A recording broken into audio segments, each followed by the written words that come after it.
everyone. I'm Tom Bedell, a member of the Brattleboro Literary Festival Authors Committee, coming to you a little later than our usual cocktail hour time. I guess we're closer to nightcaps at this point here on the East Coast, but we hope whatever you're imbibing is warming you up on this chilly February. We're presenting a very special event tonight with acclaimed journalist, podcaster, and true crime historian Kate Winkler Dawson, joining us from Austin, Texas, where I gather it's also a little cooler than usual. Well, the chill fits because it was on a cold winter day in 1832 that Sarah Maria Cornell was found dead in a New England farmyard. And the subsequent investigation and trial provoked two books. One we all know well, Nathaniel Hawthorne's classic novel, The Scarlet Letter. The other, not familiar, may well have been the first true crime book published in America, Fall River, by Catharine Read Arnold Williams. Kate Winkler Dawson delves into all this and conducts a fascinating investigation of her own in her book, The Sinners All Bow, two authors, one murder, and the real Hester Prynne, wherein many lingering questions are answered. Kate is a professor of journalism at the University of Texas in Austin. She's authored the previous true crime histories, American Sherlock, Death in the Air, All That Is Wicked. Her work has also appeared in the New York Times, the Washington Post, UPI London, a Full House network of network and cable news shows. She's a documentary producer and podcaster. You may have listened to her Tenfold More Wicked or Wicked Words, but if not, we're going to unleash her right now. Just noting that we'll take some questions during or at the end of her presentation. You see the Q&A box you should see on your screens. We ask you to put the questions in there. And if you see questions you would rather have answered first, you can upvote them. In the chat link, you'll see some additional information and the chance to order the book there, which will help support independent bookstores. There's also a CC closed caption for those who would like that. Kate, welcome again. The floor is yours. Thank you. I wish I were with you in Vermont right now. It sounds wintry and wonderful. We are cold in Austin, Texas. So I'm really excited to talk to everybody about my new book. And I thought I would just start kind of just talking about what my career has been like. And I'll be really brief, I think. I actually went to college at Boston University, which I loved. And then I got my master's degree at Columbia. So I've been in the Northeast quite a bit. But I'm from here. And I came back here as soon as I could because my family's here. I teach at the University of Texas, like Tom said. And, I think am someone who have always liked storytelling. And for a very long time, when I began becoming interested in writing books, I decided that, I wanted to write about things, of course, that I'm interested in. You should, if you're writers, you really should be focusing in on the things that you are most passionate about, not necessarily the things that you think are going to get you a book deal or the things that will sell the best. So I was really interested in war, various aspects of war, but in history. So, my dream was to write something wonderful, a narrative about the American Revolutionary War.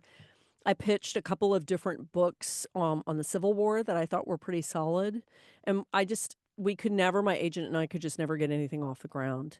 So I was very frustrated and I, continued to look. I really wanted to go down that path. I felt like war was a really good way to talk, of course, about history, but also about narrative, about, people and finding characters that people really care about and telling a story from a beginning and a middle and an end. And so, there are several categories of storytelling that I think fall under a really good way to tell someone's life story. I think that sports is one of them. And certainly, war, I think is another one where you have a major event, someone wins or loses in sports, someone does well in the war, survives it, doesn't survive. But at the end of those types of stories, you have someone who changes, there are stakes that you have to set at the beginning of those stories. Why do we care about these characters? And then, by the end of it, there's some sort of aftermath. The person's changed, your main character has changed. And, as I was trying to figure out what this book was going to be, I had literally written an entire book's worth of book proposals. Each nonfiction book proposal for me is about 55 pages. And I think I did probably about 5 proposals. And a friend of mine said, when you are writing about war and then you take a break, you're watching, I always call them death shows like Dateline NBC or 48-Hour Mysteries. And she said, "You're writing about that stuff. You read it, you're watching it, you're reading about it. Why don't you write about true crime? And you're so into history. Why don't you think about historical true crime?" And I don't know why that didn't occur to me. I think maybe because the phrase, at least 6 or 7 years ago, for me, the phrase true crime was kind of icky. I don't know if it was associated with nothing against Oxygen, but some of the earlier on Oxygen shows where there were really cheesy reenactments and it felt a little sensationalized. I think that those are the kinds of things that have given true crime kind of a bad rap. And I said, I don't know if I can do that. And then I read Devil in the White City, Eric Larson's classic, which if you haven't read, you absolutely should read, which is, for me, the thing that elevated true crime beyond being sort of tawdry and above it and made it intellectual. And I was pretty blown away by the book. That's the story of H.H. Holmes, who was a serial killer who killed people in Chicago and built up a hotel specifically to attract women who were in Chicago to work on the World's Fair. And he was a prolific serial killer. And Eric Larson does a great job kind of braiding this narrative of, I think it was the architect of the World's Fair with, the story of H.H. Holmes.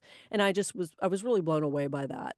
And so I thought maybe I can do that too. Maybe I can be the kind of writer where I'm not, while I knew I didn't want to sensationalize the crime, I did not want to fangirl over the serial killer or add gory details, in when they didn't belong, because that's so often what I see and what I listen to, where, it just feels kind of icky, where when the person who is making this true crime content is doing it for clicks or doing it to sell more books.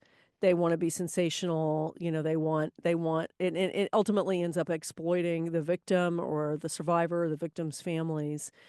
And so, my kind of quest was to elevate true crime past that. So my first book was called Death in the Air, and that was set in 1952 London, and it was about the Great Smog of 1952. So, I had this really huge event that was really interesting to work around. It was, a smog, a 5-day long smog event that killed 12,000 people, and the government covered it up. And within that smog, there are people who I interview who were trapped, and I tell their stories in a pretty, an accurate, dramatic way, so that you could see the impact of air pollution. And one of those people was a serial killer, who I realized was in the smog, and I had no idea. So when I had initially thought about pitching that book, it was all smog. And then when I realized that John Reginald Christie was in this smog and actually trapped with his wife for 5 days, and then he killed her a few days after the smog lifted, and I learned about him, I realized how much he, as a story, was derailing the talk in Parliament and in the newspapers about the very deadly smog that had just occurred and killed all of these people. And so, it was really, I think I almost bit off more than I can chew with that being my first book. And I think it's because, I started realizing that if I wanted to be in this genre, I was going to be writing an awful lot about men murdering women. And so from the beginning, I had to figure out, how do I, in order to not sensationalize the killer, oftentimes the man, in this case it was John Christie, it was a serial killer. How do I not sensationalize him? And how do I have the victims who were women and elevate them so that they are as strong characters as he is? And then I also had to do something which, it was so difficult for me. Writing about sexual assault is really difficult, not necessarily because of anything I've been through, but just It just is. As the mother of two teenage girls, it's really uncomfortable for me. But John Christie was a rapist, and so I had to write about it. And so I'm telling you this because it kind of leads me through into why The Sinners All Bow has been the most special book that I've written. So, John Christie kind of had this method where he would get these women into his house when his wife was away. And, they had different ailments, most of them bronchitis because of the smog. And he would say, I have a cure for you. Just breathe in to this concoction. And he had like a steam going through in a bowl. And they would breathe in and it would smell like menthol, but it was actually connected to the tap of his stove. So he was releasing carbon monoxide and it would knock them out. He would sexually assault them and then strangle them and then buried two of them in the backyard and, a few in the walls of his kitchen. And then he eventually kills his wife and puts her in the floorboard of the parlor. So the sexual assault part was really difficult for me to figure out. How am I going to do this? Because I have read so many accounts of these types of stories that are graphic.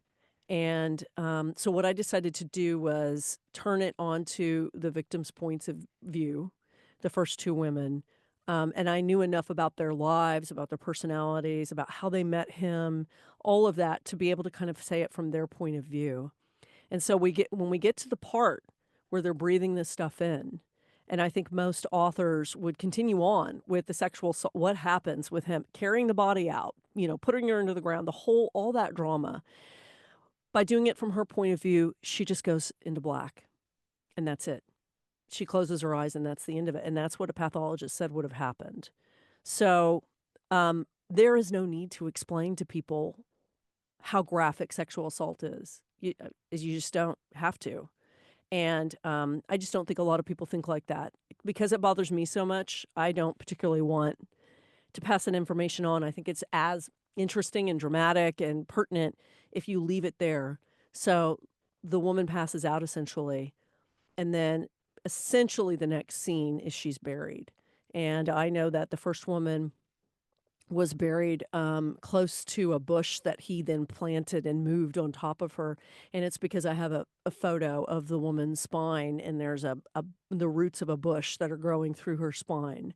And I knew exactly what kind of bush it was and, how long it had been there and all of that. So I had a man who was a male author who emailed me, and I had never received a email like this before. He said, I read your book and I'm asking for kind of a favor. He said, I'm writing my first true crime book. He was an established journalist. He said, I'm writing my first true crime book, and I'm very worried because I am writing about sexual assault, and I'm a man writing about sexual assault, and I want to make sure I don't mess this up. I don't want to tell too much. I don't want to tell not enough. But I am not in a position to be able to explain it in a way where I'm afraid a female reader of mine is not going to think what I'm saying is authentic, because this is not something I had experienced or understood. And of course I said, well, I haven't experienced it either, but I also understand that you might not be able to feel the exact kind of vulnerability that a woman might feel. And so I explained what my method was with Death in the Air, that less is more. And just imagining, if you have the family member of one of these victims who picks up your book and reads about it, and they know about it, but maybe they haven't read the account. If you think that they will think you handled their sister's assault and murder in the best possible way, that's what you have to go with. And so, with Death in the Air, that really taught me how important it is for content creators. And I'm not just talking about authors. As Tom said, I'm a podcaster. I teach true crime podcasts and journalism classes at the University of Texas. Everything I do is basically historical true crime. And when you are creating content, even if it's like some of the stuff on TikTok, women who are putting on their makeup and telling true crime stories, a lot of the stuff that I see and that I read, it doesn't even remotely come close to respecting who the victim is or their families. And I think we're at an inflection point, which is what brings me to my latest book. And the inflection point in this genre for me that I see clearly is that there are more and more people who can buy a microphone for a couple $100 and for under $1,000 launch a podcast. And with a microphone, go and knock on Gabby Petito's parents' door and ask for their opinion about something. Like, it gives them a right to talk to family members. And I hear that. That is stuff that's out there. And these are a lot of people are not journalists. They're not, authors. They're not police officers who have had investigative experience. They're not attorneys. They're lay people, and some of them are probably pretty good. And I certainly have heard podcasts that are respectful to the victims, but it hasn't been drilled into them the way it has, the people who I work with, the journalists who I, was trained with. It's been drilled into me. You have to respect the victim here. They come first. So, when I, read that email from the male author who was just scared to death of writing about a sexual assault, I understood. I gave him advice, and then it really did make me start thinking about the next time I was able to write a book about a woman, because I wasn't for a while. My second book was about a forensic scientist. That's probably my most well-known, American Sherlock. The third book was about like a Looney Tune, academic who was brilliant, but also a killer who marked the beginning of neurology in the United States. They are male-centric books, and there's nothing wrong with that. I love both those books. But for the fourth book, I really wanted a story where a woman is at the center, and actually several women. So if we're transitioning over to the conversation about, the sinners all bow, let me scratch my nose. Again, if anybody has any questions, go ahead and, put them. I have the little Q&A up. I'm happy to jump in and answer any questions anytime. I also have the ability to keep rambling on for another 45 minutes, so it's fine either way. Just as long as I don't bore you, I want to make sure I get, all the information in you want. So go ahead, Tom. You gonna say something? No, keep going. Sorry. Okay. So let me give you kind of the crib notes of The Sinners All Bow, because I don't know if anybody has read it, but it's been out for, about a month and a half or so. And this was the most difficult book I've written. I think emotionally and research-wise was very hard. The most fun I had was writing American Sherlock because it was forensics and I geek out on stuff like that. And he was a haughty little scientist, and he was fun to kind of work with as a character. But this was a serious, really serious story, and a lot of responsibility on my part. So I was approached by a listener for one of my shows, and she emailed me, and sometimes, they'll email me and they'll say, hey, I've got this great story either in my family, or they'll say, I've heard about this good story. Why don't you think about covering it? And she emailed me and she said, why don't you look at the haystack murder story? And that's all she said. It was just like, look at the haystack murder story. So I Googled it, and up pops Sarah Cornell's story. And I'll tell you about her in a second, but the reason hers is referred to as a haystack murder is because she was found hanging in Tiverton, Rhode Island, which is now Fall River, Massachusetts. She was found hanging from a pole on a farm, a haystack pole. And before you ask, a haystack pole is sort of kind of the base for some of the round bales. I've never used one, but I know what they look like. And she was found hanging, and it was a question about whether or not she had taken her own life or if she had been murdered. And then there are all these incredible circumstances around it. So I looked at the case and I thought, this is amazing, because then I found out the connection with Hawthorne and the Scarlet Letter. And I found this great source from this woman, when we say in the subtitle, two authors is my co-author, who has been dead since 1872. And so I had all of these parts, and I emailed this woman back and said, thank you so much. This story is incredible. And I said, I hope to do Sarah Cornell justice with this story. And she essentially said, who the heck is that? She said, that is not the story I wanted you to look at. And I thought, what? And so she sent me in a totally different direction to what is also called the Great Haystack Murder, which I think is in the 1920s in the Midwest. And it's a guy who finds a doppelganger and murders him. and sets his car on fire, as well as a haystack right next to the car so that he could commit insurance fraud. And which is a cool case, and actually I'm going to cover it on one of my podcasts, but still that was not what her intention was. And of course I said, "Well, thanks. I appreciate it anyway. I'm going to use both of these cases."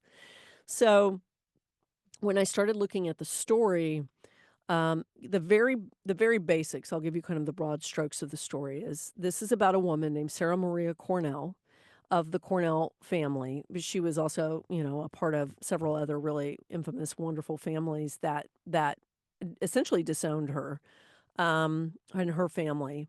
So she started with a really rough life, and she was one of the so-called factory girls.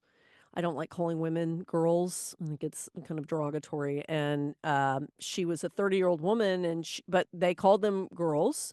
And these were factory owners who, most of them were part of the mainstream Protestant churches.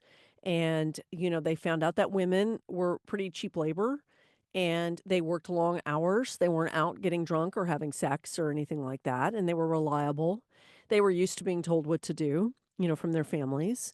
And so this was a way for women to gain independence, and Sarah was one of those women who were out there as a factory girl. So on December 21st, 1832, there is a man named John Durfee. In the town of Fall River, there are 3 or 4 really still well-known families. The Durfees were one, and the Bordens, as in Lizzie Borden, were another, really well-known family. So John Durfee and his family own a massive farm in what was Tiverton and now is Fall River. And if anybody's been to Fall River, there's a beautiful park called Kennedy Park, and that is John Durfee's farm from the 1800s. So John Durfee is on a morning errand. It's very, very cold, 1832. It's right off of Mount Hope Bay, and he is driving his horses in a cart towards the farm, and he sees a figure dangling off of twine in the distance on his property. And he goes and he sees a woman fully dressed. She's in a winter cloak and a winter bonnet. She has a pair of shoes that are neatly beside her. Her knees are just a few inches off of the ground. This is not a tall situation. When people think of hangings, they often think from a tree. That is not the reality of most hangings. And this is a pole that was actually tall enough for her to be able to reach. She was not a tall woman, but the pole was only about 5 feet tall. So he cuts her down and calls everybody around, and who could report over there to see this. And nobody knows who she is until her physician shows up. He says she's pregnant. He says she must have taken her own life. She must have just been depressed and all that. And this is a sad case because she was a really nice woman. She was a Methodist. And the thing that I have to explain that nobody seems to believe, I think, is that the Methodists of now are not the same Methodist of then. So when Methodism came to the United States, at this point, it's only 50 years old. John Wesley's come and they're having tent revivals. They're pairing up with the Baptists and having wild, wild tent revivals, like very evangelical, very boisterous, spiritual, speaking in tongues, like women writhing on the ground, just the spirit filling everybody. And this freaked out the mainstream Protestants around them, and which was the majority of New England at that time. And the Methodists were driven out of different areas, and most of them didn't even have brick and mortar churches. They were doing these tent revivals, which I describe as sort of like Burning Man for religious events. They could be 3 or 4 days long, nonstop preaching. And the ministers were all maybe not all, but many of them were strikingly good looking, young, not your boring Methodist minister who is, very formal and older and very polished and very well educated in the Bible and the teachings. This was not these guys. They might have been well versed in the Bible, but really what they were playing off of was their charisma. And so much sort of debauchery happened at these tent revivals that there was actually a phrase called tent babies because women were getting pregnant at these places, which is dangerous in the 1830s. I mean, that would have been, really scandalous. So, Sarah Cornell is a Methodist, and when they kind of put this together, the men who are a part of the coroner's jury think that this is suicide. She was pregnant. The guy didn't want to marry her, and that was that. There is a Methodist minister who comes and reports to the scene and says, "This is one of my parishioners. Her name's Sarah Cornell. She was wonderful. I will see if she can be buried, kind of within our church." And before he leaves, her doctor says, "Just so you know, she was pregnant. She says one of your ministers assaulted her." And, I think that the minister had his own freak out moment and went back and reported it to the main suspect, who was the Reverend Ephraim Avery. And this begins kind of the trauma of Sarah Cornell's post-death, which is, awful. And you can see kind of as we go along why Nathaniel Hawthorne would have read about this story and thought this is a compelling young woman, and her plight was pretty terrible and what she could represent in literature. And so if you've read, I just actually did an interview with a high school teacher who teaches every semester the Scarlet Letter, and we were talking about the incredible similarities between Sarah Maria Cornell and Hester Prynne. So what this story for me is about, like if you Google Sarah Maria Cornell, they will often talk about how this becomes a battle between religion in the United States. Ephraim Avery immediately becomes a suspect. And even though there were the assumption that she had taken her own life, the heroes in my story, I'm always looking for women as heroes in the story. The women who become heroes for me are a group of matrons, including a Borden and a Durfee and some other women who, when they are dressing her body for burial, which was one of their tasks, being some of the most well-respected women in Tiverton, they were asked to clean her body, undress her, clean her body. The male jury, the male coroner's jury did not take any of her clothes off because that would be, improper.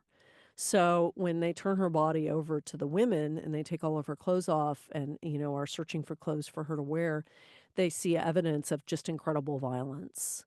Her knees were skinned and bleeding. They had grass, there were grass stains on her knees. There were handprints on her hips that were bruises that sounded to me like an attempt to terminate a pregnancy. There were just bruises and cuts everywhere. Not on her face, not on anything that the male coroner's jury would have seen, but underneath, just covered.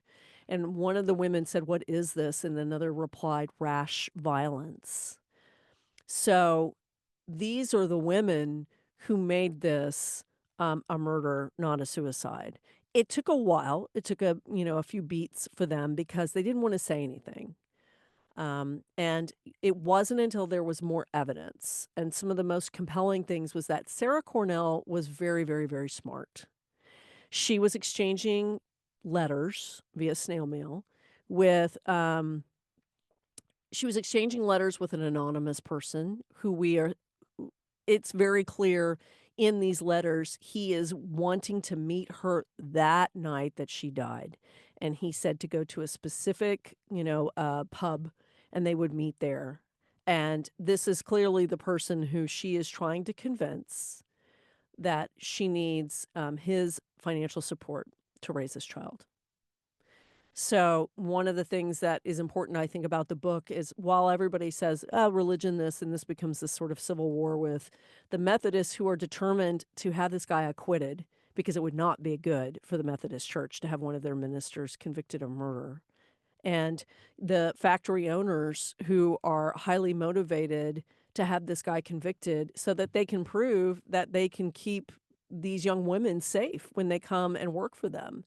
But to me, the story really is a reoccurring theme of the vulnerability of women, and particularly with pregnant women. It is the number one reason why women die when they're pregnant is murder.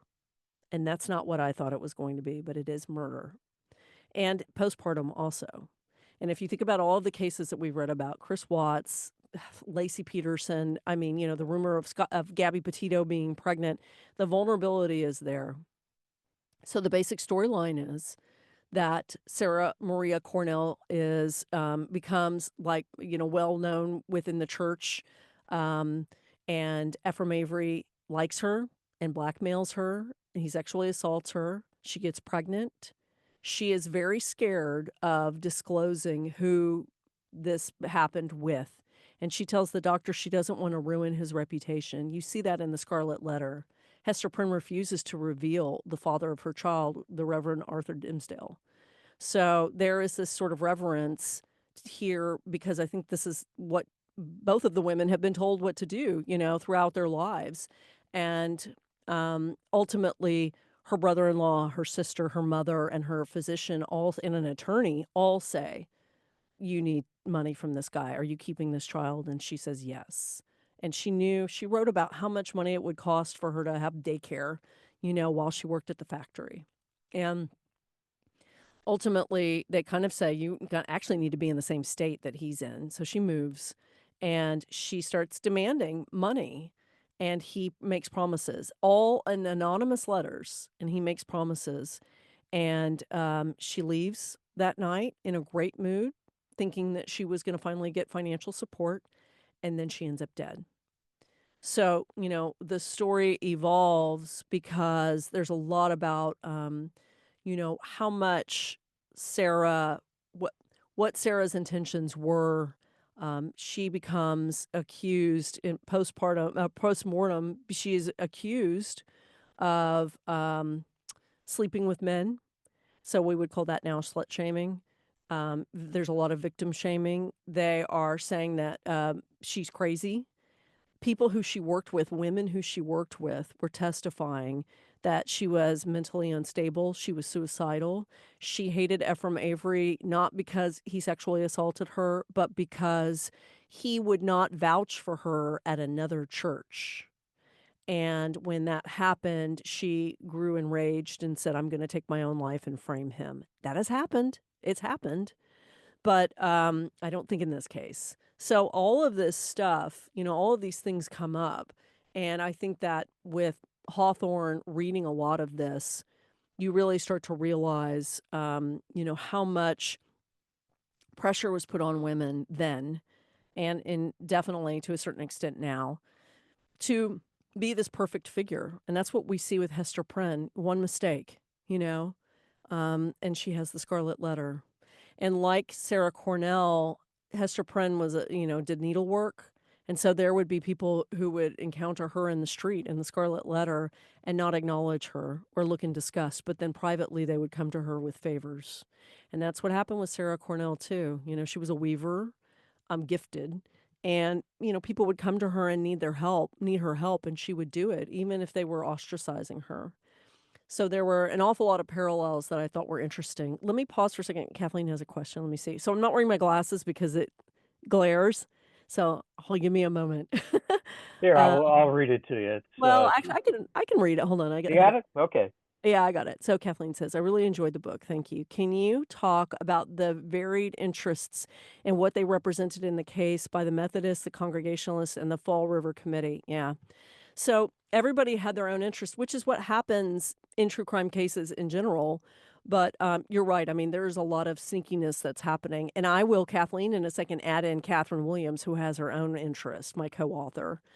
So the Congregationalists really did want to show that they could protect the women who would come and were so valuable. I mean, these were assets, these women who would come off farms, or maybe they had been working in the city, but they were experiencing this incredible independence, but they needed to be protected. And so, they were shuttled coming out of factories into churches, into their boarding houses. Their lives um, they were in some ways very predictable and restrained, but then they had the flexibility to be able to join another church. So then you have the Methodist Church. And if you're a young woman and you're choosing between, a Congregationalist church, which is brick and mortar, very formal, very quiet, probably what you grew up with. And then you see the Methodists who were really wild. I mean, I can't even tell you, every time I speak to people and there are Methodists in the audience, they cannot understand it. And I did an interview with a woman, and she said, what's funny is I know ASL, American Sign Language. And she said, I learned the sign for Methodist is this, and it's enthusiasm. And she said that always seemed weird to me. Like I don't I can't put those things together. And then she said, but then I read the book and now I kind of get it. That part of sign language was developed very early on in the 1800s, and that's what the Methodists were like then. And I have no idea how it evolved into, what it is now.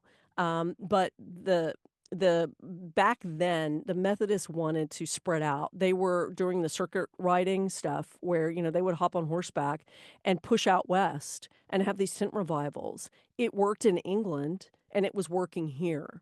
They wanted to represent the working class people.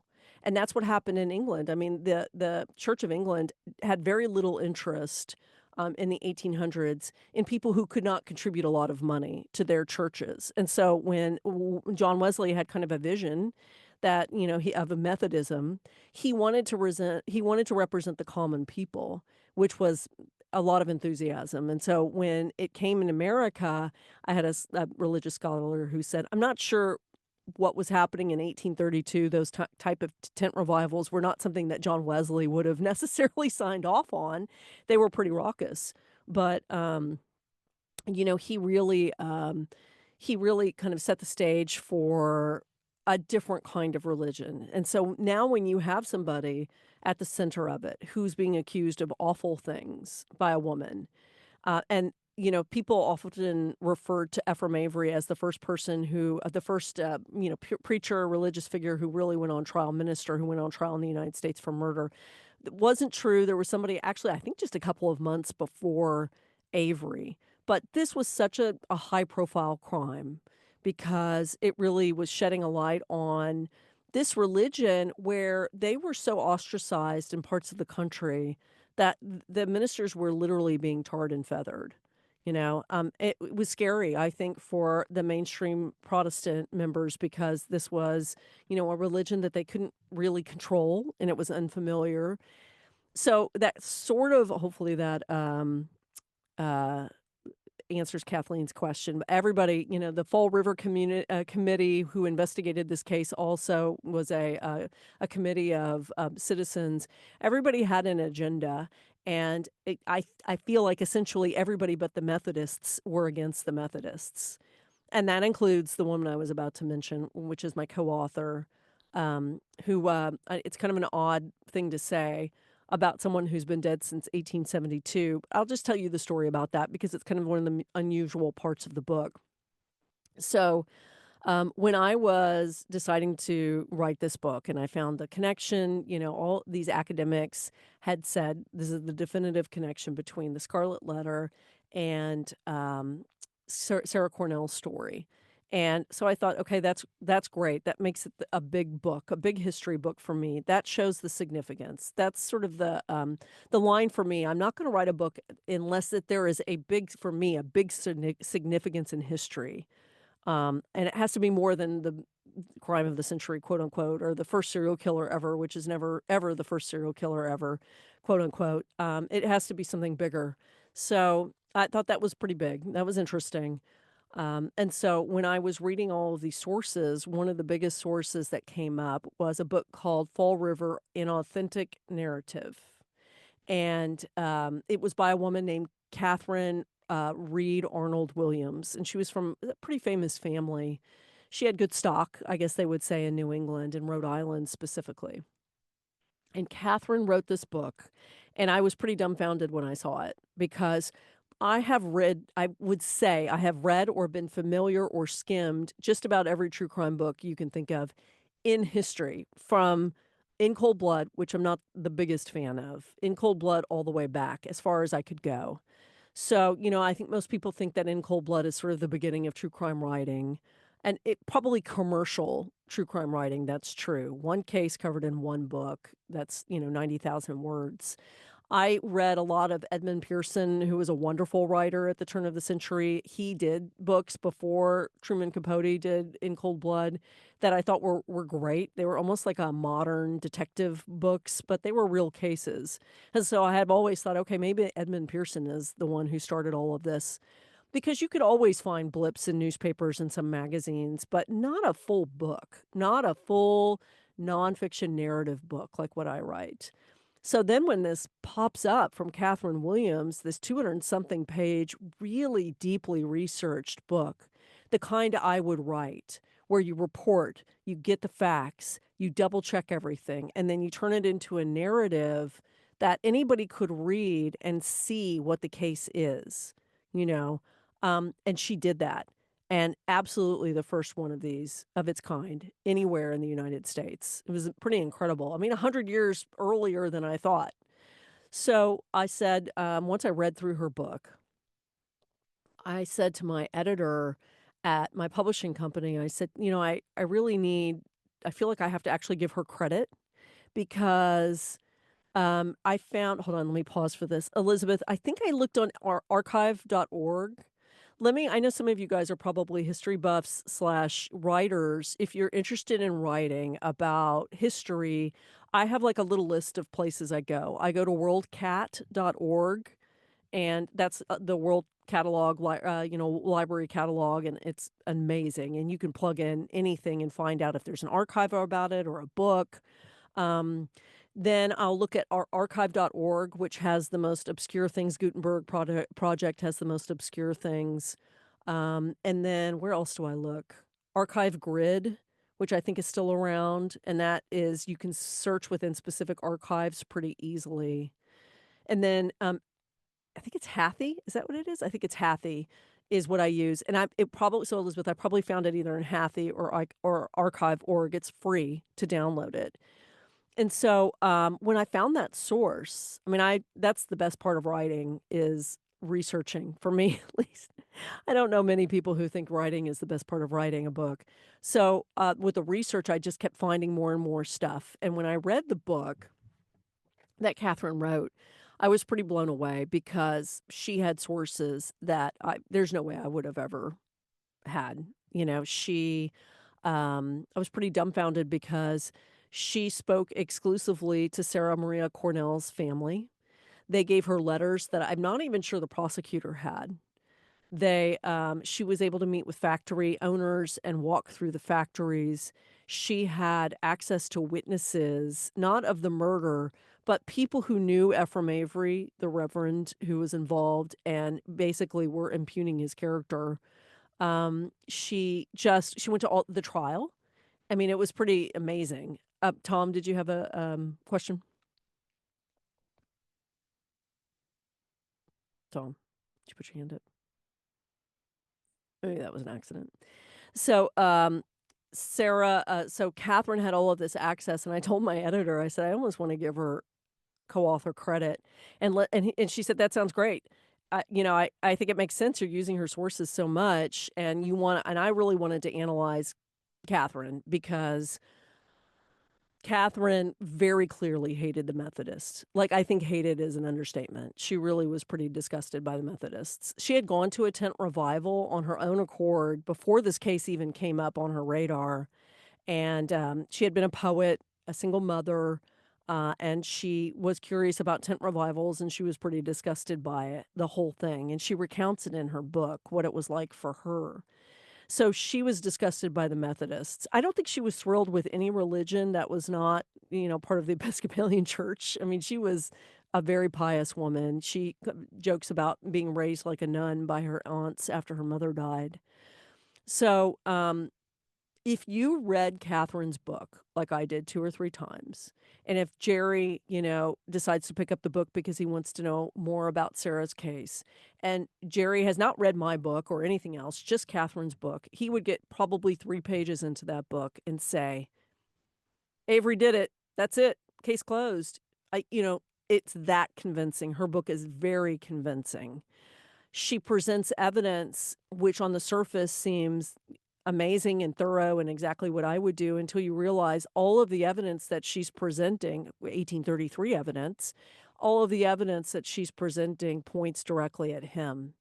There is no like counter evidence. Well, it could have been a suicide. Well, it could have been somebody else who did it. We don't know. There is no other option in Catherine's book. It is Ephraim Avery, the terrible Methodist minister, and the Methodists are all covering up for him. And that is that. And so when once I realized really how much she despised the Methodists, and then I looked at her background and kind of figured out why, I think, besides, I think she looked at Sarah as almost like a daughter in a way. Catharine Williams was a poet, as I said. She had made a really bad mistake and married a not a great man and got pregnant and divorced him after 2 years, which would have been like an act of God to divorce somebody for a woman in the 1820s. And so he was probably pretty bad. And Sarah's mother had made a similar mistake. She married Sarah's father, who turned out to be not such a great guy. And it got Lucretia and her kids, including Sarah, disowned from her very famous family, the Leffingwell family. So I think Catherine really saw Sarah as kind of a kindred spirit. That's what I thought at the beginning. But as I kind of go through my research, you'll see, and in the book, I think that there are more ulterior motives from Catherine than just, I don't like the Methodists, and I really feel for Sarah because she works so incredibly hard to make Sarah into the perfect murder victim. And the reason I was becoming suspicious is I was using this document and we were kind of writing this, thing together. We visited the same places, we went to the same murder scene. And so, I felt like that Catherine was kind of a kindred spirit with me. But I started double checking her work and her reporting was very, very accurate. It was amazing, actually. But we have two jobs as journalists, I think. That's what I tell my students at the University of Texas. Job number one is you go out and you gather all the information. You're truthful. You double check your sources. You gather it in a responsible way. You don't lie. You don't pretend to represent something or somebody you're not. But then you have to take that information and you can cut out whatever you want. You can keep whatever you want. You can lie about quotes if you want. You can take things out of context if you want.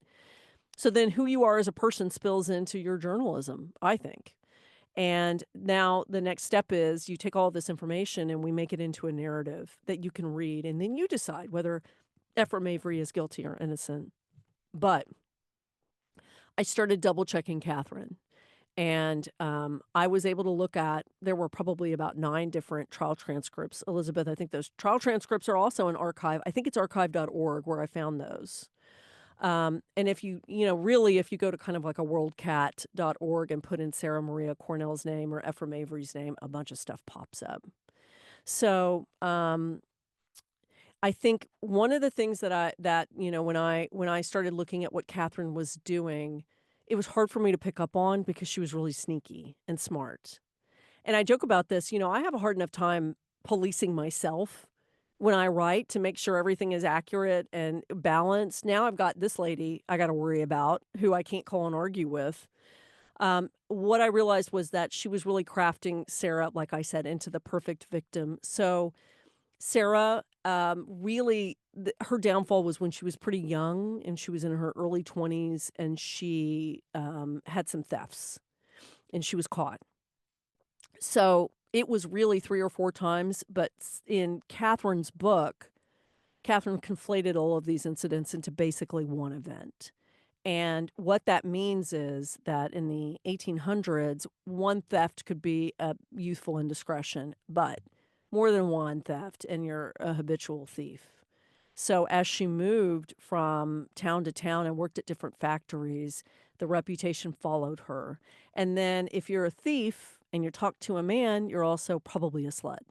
And so anytime she would talk to a man just innocuously, she was labeled that way. And the reputation grew and grew. So by the time she met Ephraim Avery and started going to his services, and he apparently, had a liking to her, she says that she moved in with him and his wife to take care of the kids. but she didn't stay very long, and that it sounded like he made passes at her, or something happened. We don't know. Or maybe they were involved. We don't know. He says she came to the door, and my wife took one look at her and said, "Nope, she's not working with us." 'Cause she was an attractive woman. So, I think ultimately, when I was looking at Catherine's book, there is that situation where, she's conflating these thefts. Sarah tells her physician alarmingly that she met up with Ephraim, she names him Ephraim Avery, and he tried to get her to take something to terminate the pregnancy. And he said, "Do you want to terminate the pregnancy?" And she said, basically, probably, I have to figure it out. But Catherine really skirts over that. That would not have been appropriate for her to say, really, truly, in this time period. And it would not have made her a perfect victim. So Catherine either doesn't really acknowledge it or sort of just, slips over it. But in the trial transcripts, it's pretty clear that Sarah was interested in terminating the pregnancy until she realized that Ephraim Avery was trying to get her to take a very, very dangerous, fatal dose of oil of tansy, which is what a lot of women used to terminate pregnancies. So when she realized that he might be trying to kill her, that was just, I think that scared her, and she reassessed. So ultimately, I know we're going to be running out of time here, and I think Kathleen has another question. Ultimately, Ephraim Avery goes on trial, and it's a war. The Methodist Conference hired the best attorneys around, U.S. senators, to represent Ephraim Avery. Again, they have these incredible interests. This religion is thriving and growing and expanding, and they have money. And they can't afford to have one of their ministers be convicted of murder, certainly. So I think that the prosecuting attorney was outmatched.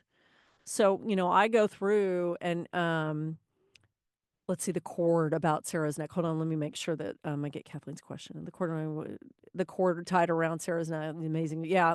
So there's a cord that gets tied around Sarah's neck, and we have a little bit of a discussion about it. This is kind of goes back to if Jerry were going to read Catherine's book, he would be so quickly convinced that Ephraim Avery was guilty because the knot that was tied around the cord, the knot that the cord was tied into was called a clove hitch knot.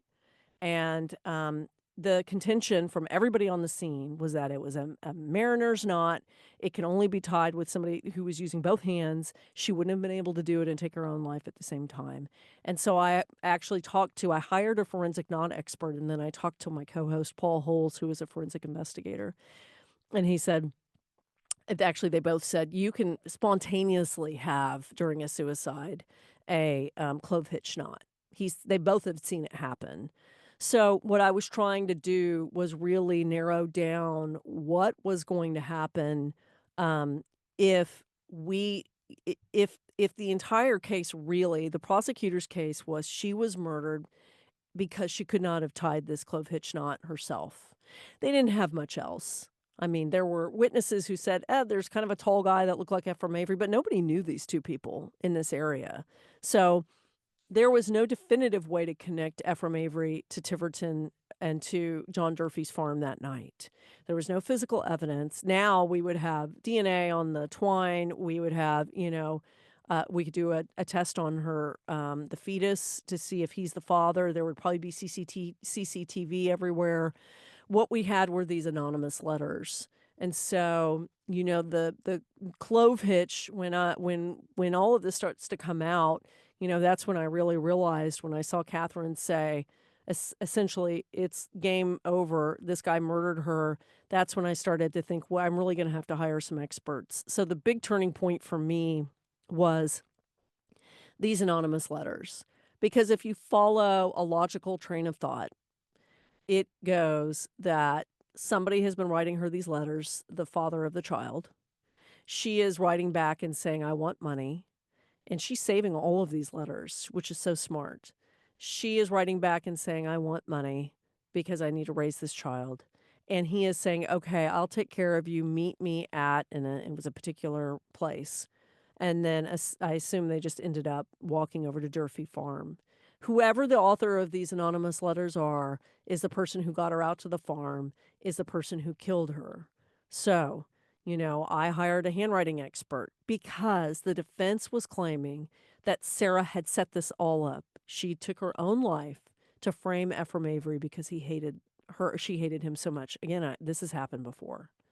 So when these letters came about, there were women who took the stand. Her friends, people who claimed to be her friends at one point, took on the stand and said Sarah knew how to mimic handwriting, which is just about the stupidest thing ever. Because these were a lot of letters for her to mimic. So nobody could prove whose letters they were. I hired a handwriting expert, and she looked one of the best in the country. And she looked at the letters, and she said, here is Sarah and her writing, and here is the writing of an anonymous letter.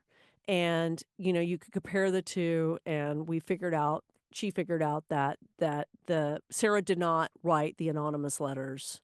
That then she compared it to Ephraim Avery's writing, and she said definitively this is who wrote these letters. And you could see, I have these great charts where you could see the loops. I mean, they match perfectly. Now, the other clue, which seems like an obvious one, is the person who wrote the anonymous letter addressed it to Sarah Connell, not Cornell, Connell.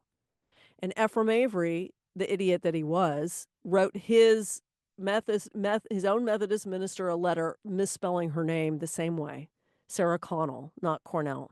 That would seem enough. He was acquitted. And he was acquitted because legally there was no case. There just wasn't. There was some circumstantial evidence. There was no way to prove the child was his. There was no way to prove really that this was not suicide. I think circumstantially we can look at it and say, clearly he was responsible for this. There's violence all over her body. She left in a great mood. Now, moods change. That happens. But with these circumstances, it just seems pretty obvious that he, as somebody who was married and well known in the church, wanted to get rid of her. I think probably it started with him trying to convince her to terminate the pregnancy, and it sounds like maybe he physically tried, and based on the bruises. So I kind of leave this case thinking about what one woman said. It's my favorite quote out of the whole book, which I think people might think this is a little odd. It doesn't belong to Catherine. It doesn't belong to Sarah. It's one of the matrons who raised the alarm that this was violence. And she sat on the stand, and the prosecutor was just desperate to get somebody to say Ephraim Avery killed Sarah Maria Cornell. But nobody would, because nobody had witnessed anything. And so he says to this matron who's sitting there very stoically, who had undressed Sarah and saw all of this violence, he said, "Can you tell me, do you believe that Ephraim Avery murdered Sarah Maria Cornell?" And she responds with a quote that I had to really think about. She says essentially, one way or the other, Ephraim Avery is responsible for her death. Wow. So either he murdered her or she took her own life because he raped her. So I thought that was pretty profound. That's where I left it. I think we should have given a huge spoiler alert before we began tonight. Oh, yeah. Terrific. Thank you, Kate. We can't thank you enough. Fascinating hour. I'd just like to tell everybody, if you look in the chat link, there is information there on our next meeting in March. We'll look for you again there, 5 p.m. on March 14, when another special literary cocktail hour will take place in partnership with the Wyndham World Affairs Council and others, discussing the book, The Invisible Doctrine, The Secret History of Neoliberalism by George Monbiot and Peter Hutchinson. We'll see you then. Stay warm, and thanks again, Kate. Thank you. Bye, y'all.